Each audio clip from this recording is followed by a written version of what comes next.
lo que vemos en estadísticas a lo mejor no lo vemos reflejado en nuestros centros, pero no es que no exista, es que quizá los pacientes no están llegando con nosotros. Ya el doctor Valero nos explicó ampliamente lo complejo que es hacer el diagnóstico histopatológico de mesotelioma, aunque lo estemos sospechando clínicamente, aunque lo vean en otros lugares, muchas veces los pacientes jamás van a llegar a los centros oncológicos. ¿Por qué? Porque hay una creencia firme de que esos pacientes van a morir, y bueno, sí se van a morir y muchas veces se van a morir en un periodo de tiempo muy corto, pero hay mucho que se puede hacer por ellos, desde el punto de vista, ya lo comentaron también, desde el punto de vista paliativo o desde el punto de vista de los cuidados de soporte. Y nosotros quizá, lamentablemente, hay que reconocerlo, el 100% de los pacientes que nosotros conocemos están en etapas inoperables, en etapas 3 y 4. ¿Por qué? O porque de veras llegan con nosotros ya muy avanzados, o porque no tenemos los recursos para estadificarlos adecuadamente, que también lo mencionaron hace unos minutos, ¿no?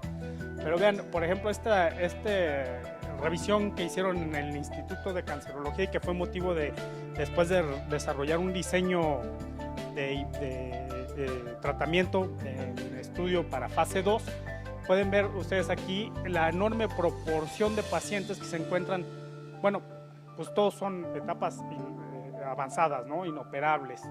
Y luego, pues, es muy consistente el hecho de que tengan exposición al asbesto. Obviamente, el asbesto vive con nosotros, o sea, está dentro y fuera de nuestras casas, está en los lugares de trabajo, pero lamentablemente no tenemos una advertencia sobre los riesgos que implica, ¿no? Ni los va a haber.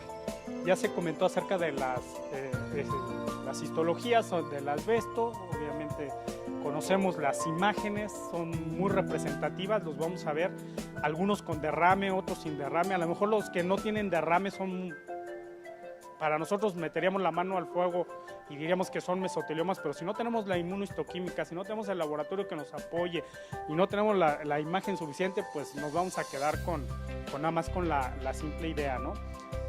Obviamente la tomografía se ha vuelto un estudio muy básico, pero ya no es precisamente el estudio esencial para definir luego el tratamiento que va a recibir este paciente, sobre todo si la intención es llevarlo a un tratamiento trimodal. Es necesario hacer mediciones precisas de la enfermedad para poder hacer una estratificación adecuada. La resonancia, aunque tuvo su auge para definir la posibilidad quirúrgica, en este momento ya no es tan importante como lo es el PET. El PET actualmente es el estudio esencial y está en las guías de tratamiento para pacientes, bueno, las guías para definir el tratamiento del paciente, sea quirúrgico o no sea quirúrgico. ¿Por qué? Porque si un paciente tiene extensión extratorácica, pues tendrá que pasar a un tratamiento no multimodal, o ya no trimodal, sino nada más bimodal, quimio o radioterapia, ¿no? Entonces va a ser crucial para definir la extensión sobre todo los ganglios. Aquí la parte primordial, porque sabemos que es una enfermedad que afecta en forma locorregional, pero los ganglios son los que van a definir en un momento dado el tratamiento y el pronóstico de vida de estos pacientes. Obviamente se está evaluando la posibilidad de que sea utilizado como escrutinio. ¿Por qué? Porque no pensamos en mesotelioma cuando la enfermedad está temprano. Yo hasta el momento, el único caso que conozco en etapa 1 en el centro donde trabajo, llevo 20 años trabajando en enfermedades respiratorias, fue un caso que históricamente, pues de ser 1 pasó a 3, nada más con la supervisión y vigilancia. Bueno, pues tiene un poquito de derrame, tiene un poquito de engrosamiento pleural, hasta ahí. Y el paciente siguió yendo a sus consultas hasta que progresó y se hizo un mesotelioma en etapa 3, ¿no? Entonces es prácticamente es un estudio que se pretende, está lejos, la verdad no tenemos los recursos, nosotros no tenemos PET, pero tenemos que mandar al Instituto Nacional de la Nutrición o al Instituto Nacional de Cancerología. Entonces estamos todavía muy lejanos de eso, ¿no? Y no tenemos la cultura de la prevención, lamentablemente. Entonces, pues hay que pensar en mesotelioma de acuerdo a la exposición, de acuerdo al grupo etario al que está afectándose, y esto está cambiando también. Déjenme decirles, si antes teníamos pacientes que eran de 6 a 1, de 8 a 1, varón, mujer, ahora están equiparándose en forma muy acelerada, ¿sí? Bueno, pues aquí tenemos una gran cantidad de sitios y profesiones y trabajos que pueden llevar a un paciente a pensar en mesotelioma. Obviamente el grupo etario de 50 a 70 años, pero nosotros estamos viendo pacientes de 40 años con mesoteliomas avanzados. Y como les decía, va cambiando la proporción en forma importante. La sobrevida pues sigue siendo la misma, es muy mala, y la proporción de pacientes que mueren de acuerdo al registro histopatológico, este estudio pues no está del todo actualizado, y bueno, la estadificación muy importante, ¿no? Se han querido determinar ciertos marcadores séricos para hacer la detección temprana, como es el caso de la osteopontina. Aquí pueden ver el punto de corte por arriba de 62, parece ser más sensible y más específico que cuando solamente se hace la determinación por debajo de ese punto de corte. Entonces parece ser algo promisorio, pero pues no es todavía algo que se está analizando. Obviamente de la inmunohistoquímica ha sido ampliamente abordado ya por el doctor Valero, y bueno, pues sí es cierto que la microscopía electrónica pues está muy lejos de nosotros, del alcance, pero nosotros tenemos microscopio electrónico en el Instituto Nacional de Pediatría, también lo tienen y lo ponen a disposición de nosotros. El problema es el manejo del tejido, y tenemos que reconocer que el tejido también requiere un tipo de manejo muy especial, y la tendencia actualmente para el diagnóstico de los tumores intratorácicos es hacer procedimientos menos invasivos, y entonces eso nos está generando un problema, porque para hacer el diagnóstico de mesotelioma se requiere una buena cantidad de tejido, y para eso nos valemos mucho pues, de la participación del cirujano. Creo que la participación del cirujano en mesotelioma, al menos en nuestra población, es ahorita, hoy por hoy, el de que nos ayuden a colectar el material suficiente del paciente, en el hacer estadificación de los ganglios mediastinales. Actualmente nosotros llevamos un protocolo para hacer endoscopía EBUS, que es endoscópica bronquial, radial, y para determinar la presencia de ganglios que puedan ser positivos por PET. Nosotros hacemos PET rutinariamente a nuestros pacientes de mesotelioma, y si los ganglios pintan, si son voluminosos ya ni les hacemos ni la mediastinoscopía ni la endoscopía, pero si los ganglios son pequeños y son menores a 3 estaciones, entonces entran al protocolo de broncoscopía endoscópica, y si dan positivo entran a un protocolo de tratamiento neoadyuvante para después llevarlos nuevamente a un PET de reestadificación. Si los ganglios siguen estando presentes, se les vuelve a repetir la broncoscopía. Si sale negativo, los pasamos a mediastinoscopía, y son negativos, entonces sí los llevan a cirugía. Tenemos pocos casos, pero sí operados ya en tratamiento trimodal. Obviamente la selección de pacientes es la clave. Los pacientes que son jóvenes, que no tienen comorbilidades, que no tienen factores negativos, son los ideales para llevar este tipo de tratamiento trimodal. Aquí tienen ustedes algunos ya han sido desarrollados varias calificaciones para ver el riesgo para estos pacientes. Este es una de los que marcan el riesgo negativo para los pacientes de mesotelioma, el grupo B de cáncer de la leucemia B, donde se ve que si el estado funcional del paciente es malo, no es candidato a tratamiento incluso multimodal. Si hay presencia de dolor torácico, quiere decir que la enfermedad está bastante avanzada y pudiera no ser candidato a un tratamiento multimodal. La disnea, la trombocitosis, la pérdida de peso mayor al 10%, alteraciones en la DHL en forma significativa, anemia, leucocitosis mayores de 75 años, y que sea una histología no epitelial. Obviamente los de histología epitelial, que afortunadamente son la mayor parte de los pacientes, pues van a poder entrar a un protocolo de esta naturaleza, pero la selección de pacientes es la clave, ¿no? Obviamente en estos pacientes, por lo que conocemos, la mayoría están en enfermedad avanzada, pues entonces las opciones terapéuticas por el tiempo que llevan para llegar a estos centros oncológicos y el desgaste que tienen pocas posibilidades de tener una opción terapéutica, ¿no? Y el pronóstico de vida es malo. Finalmente, pues lo que va a definir el pronóstico de vida va a ser el abordaje multidisciplinario de ellos.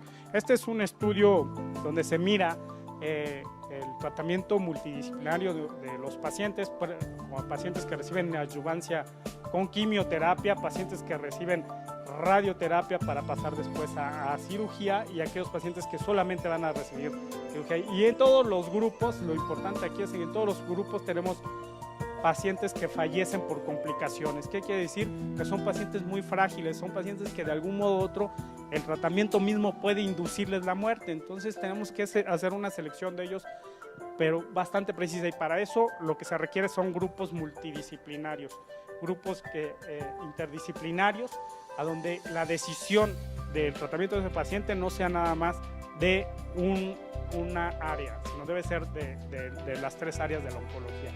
Ahora, hablando de lleno al tema que a mí me corresponde, pues sabemos que la quimioterapia puede tener un bajo impacto en el paciente, puede tener un impacto pues ahí mediano, o bien puede ser alto. ¿De qué dependen esas? Pues sabemos que los regímenes basados en platinos son de mejor opción para estos pacientes que aquellos regímenes a donde no hay una base platinada, y esto ya se sabe desde hace varias décadas. Así pues, tenemos que desde el advenimiento del pemetrexed, cuando se da combinado con platino, tiene una mejor respuesta, con un mejor tiempo libre de progresión a la enfermedad y una supervivencia que rebasa el año en los mejores casos. Estos son casos bien seleccionados, ¿sí? Las toxicidades pues ya las conocemos, son hematológicas esencialmente. Por lo tanto, el tratamiento basado en pemetrexed se ha vuelto un estándar, y aunque puede ser controversial, como primera línea de tratamiento. Y no tanto por lo que ha mejorado en la supervivencia de estos pacientes, sino lo que ha mejorado en su calidad de vida. Y aunque nosotros no utilizamos cuestionarios de calidad de vida en forma rutinaria, sí importa ver que estos pacientes mejoran su calidad de vida. Ahora bien, para terapias de segunda línea puede volverse a utilizar el pemetrexed si el paciente estuvo durante un tiempo sin datos de progresión a la enfermedad, y puede tener la misma respuesta que tuvo en forma inicial. Otros estudios han explorado la posibilidad de dar vinorelbina, pero son variables, hay respuestas del 0 hasta el 40% con enfermedad estable, como lo muestran algunos grupos. Ahora bien, desde hace ya varias décadas se ha utilizado doxorubicina liposomal como monodroga. Este es un estudio europeo, y donde se ve que la supervivencia supera al año, lo cual está en el promedio de respuesta en pacientes con toxicidades hematológicas conocidos y respuestas cercanas al 30%.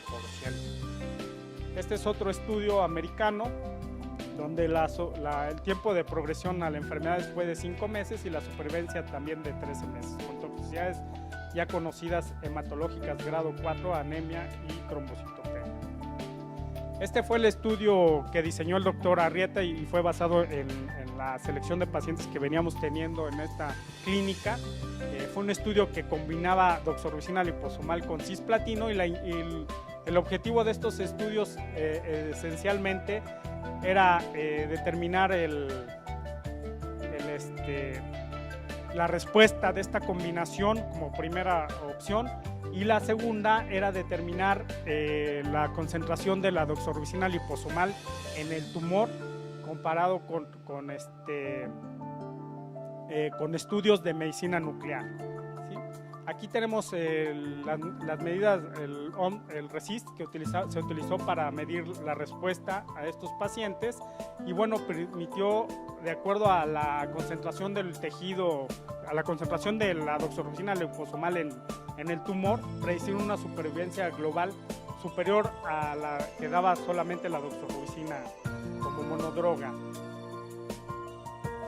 Entonces aquí tenemos los objetivos del estudio, tanto medir la tasa de respuesta como la toxicidad, y como segunda opción medir la concentración de la doxoliposomal. Para eso se registró este estudio, fue motivo de una tesis de maestría, y bueno, pues los pacientes tenían que ser seleccionados en forma muy meticulosa, ¿no? Aquí tenemos el diseño del estudio. Se administraban 40 miligramos de doxo liposomal cada 4 semanas, 60 miligramos de platino metro cuadrado cada 4 semanas. Obviamente se premedicaban los pacientes y se les hacían tomografías cada 2 ciclos. Se hizo un cuestionario de calidad de vida, la versión 3, que para pulmón, lo cual no hacemos de forma muy común, y obviamente las toxicidades. Las técnicas de medición eran pues un poco sofisticadas, pero bueno, se utilizó un SPECT-CT obviamente el SPECT-CT con reconstrucción tomográfica para medir la concentración de la doxorubicina liposomal, así como también ver tanto la concentración del plasma como la estabilidad del medicamento en la sangre. ¿Sí? Los resultados pues, fueron de 38 pacientes, la mayoría estaban en etapa 3-4, como les mencionábamos. La consistencia era muy importante de antes con exposición al asbesto, pero vean ustedes, los pacientes tenían mal pronóstico en 32 de los 38, eran pacientes de mal pronóstico. Y bueno, pues las respuestas, solamente hubo respuestas parciales y enfermedad estable. En el casi 40% de los pacientes tuvieron algún tipo de respuesta, se mantuvieron el otro 40%, un poquito más, en enfermedad estable, y hubo un 20% de progresión. De 6 pacientes que se llevaron con intento de resección quirúrgica, 3 se les pudo llevar a esta modalidad de pleurodecorticación. Las toxicidades pues ya conocidas, esencialmente hematológicas y gastrointestinal, del tipo de náusea y vómito. La mediana de progresión de estos pacientes se alcanzó más o menos alrededor de los 4 meses, y la sobrevida global casi alcanzó los 20 meses, lo cual es bastante bueno. Estas son las respuestas globales, ya los veíamos, a 1 año, y la enfermedad se mantuvo estable aproximadamente en 1 año al 40% de los pacientes. ¿Qué fue el beneficio que vimos nosotros de acuerdo a los cuestionarios de calidad de vida? Que los pacientes alcanzaron escalas funcionales superiores con las cuales iniciaron el tratamiento, lo cual desde el punto de vista de la paliación, porque estos pacientes finalmente quedan en ese término, es mejor. Y bueno, hubo un hallazgo muy interesante. El índice de captación 1, que era el que se alcanzaba en hígado y que se alcanzó en el tumor de algunos pacientes, que fue mayor al 75%, fueron los pacientes que alcanzaron respuestas parciales y enfermedad estable. En cambio, aquellos que tenían captación inferior a 1 fueron los pacientes que progresaron rápidamente. Por lo cual, los estudios de medicina nuclear, cuando menos para esta enfermedad, creemos que sí son de relevancia. Y aquí tenemos los pacientes que captaban más de 75% contra los pacientes que captaron por debajo de esta. Las curvas son muy significativas. Y bueno, los esquemas de tratamiento ya los conocemos: base platinada con pemetrexed, base platinada con gemcitabina, base platinada con vinorelbina, y la del sujeto de los pacientes de estudio. Aquí tenemos el tipo de respuesta muy similar a los que están con estas combinaciones, y la sobrevida global del 19.7%. Sabemos que es un grupo muy pequeño y que amerita pues hacer más estudios, pero lo que llama la atención es que eran de mal pronóstico la inmensa mayoría de ellos, por lo cual se concluye que la penetración comparable a la del hígado, a la del pulmón y al tejido subcutáneo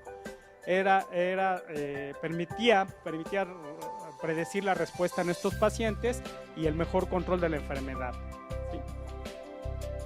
También se ha diseñado en el Instituto de Cancerología otro estudio para utilizar gemcitabina dosis bajas en infusión de 6 horas, combinado con una base platinada en pacientes con mesotelioma pleural, que son los comunes que vemos, y resecables. Aquí tienen el grupo de pacientes que se han logrado reclutar, y bueno, pues se han obtenido respuestas parciales en el 31%, enfermedades estables casi en el 38% y progresión en el 10% de esos pacientes. La sobrevida global igual de 22 meses, con un tiempo libre de progresión de casi 6 meses, y con gemcitabina de 14 meses cuando se administra la gemcitabina en infusión continua. Aquí están los números de ciclos aplicados por los pacientes y las líneas. En primera línea 20 pacientes, en segunda línea 6 y así sucesivamente. Aquí tenemos el tiempo para la progresión, libre de la progresión y la sobrevida global de los pacientes, lo cual es bastante bueno. Pero bueno, se siguen investigando otras alternativas de tratamiento. Este es el estudio Vantage, que es un estudio que no dio resultados favorables, el de utilizar un inhibidor de la desacetilación de las cistonas, perdón, que ya sabemos que tiene que ver con la progresión, las metástasis y la disminución de la apoptosis en los tumores. Obviamente fue un estudio negativo cuando se comparó contra un placebo. A pesar del tiempo en el análisis, los pacientes no tuvieron mejoría, una P negativa, pero este tipo de estudios permite hacer ciertas deducciones, como es el poder realizar pruebas de función pulmonar, el hacer, por ejemplo, determinar si estos medicamentos van a ayudar en la mejoría de la calidad de vida de los pacientes, determinar si ciertos péptidos solubles pueden ser de utilidad para medir la respuesta a la enfermedad, y el obtener obviamente muestras que posteriormente sirvan para el análisis y tratamiento de estos pacientes.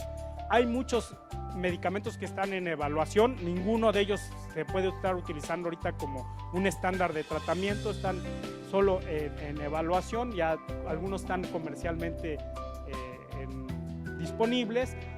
Quizá uno de los que nosotros le vemos algo de beneficio es el mantener el pemetrexed como una terapia continua en estos pacientes que han respondido, pero la selección de esos pacientes va a ser importante para él. Y otros que ya se encuentran disponibles para el tratamiento incluso del cáncer de pulmón, como son los antiangiogénicos orales. Muchas gracias.